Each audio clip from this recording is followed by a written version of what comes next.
Hey, Professor Hitch here, and today I want to talk to you about quizzing on Canvas. Specifically, I want to show you some important things to look out for if you're unfamiliar with quizzes. The first one is quiz type. Regardless of what the instructions may say, and you should be reading the instructions, the quiz type can tell you a lot as well.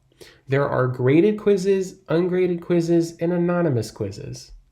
The next thing that I want to point out to you is time limit. Right now, the time limit is no time limit, but some quizzes do come with a time limit.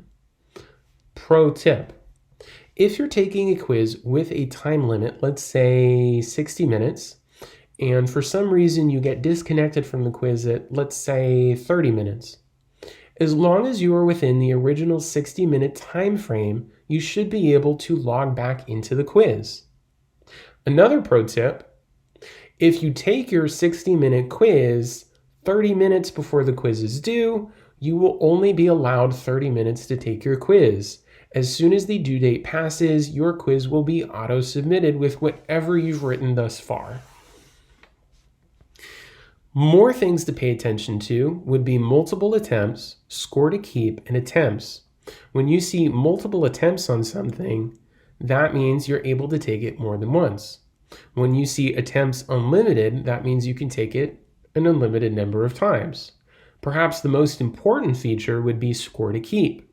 When you see highest score to keep, what that means is you can keep taking this quiz until you get it right.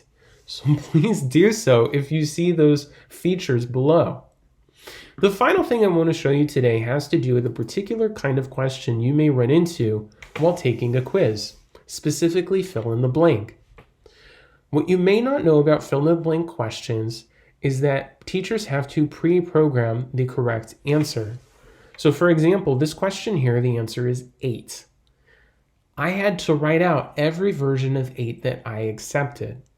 As you can see here, I wrote it with a capital letter, I wrote it all lowercase, I wrote it all uppercase, and I also wrote the number.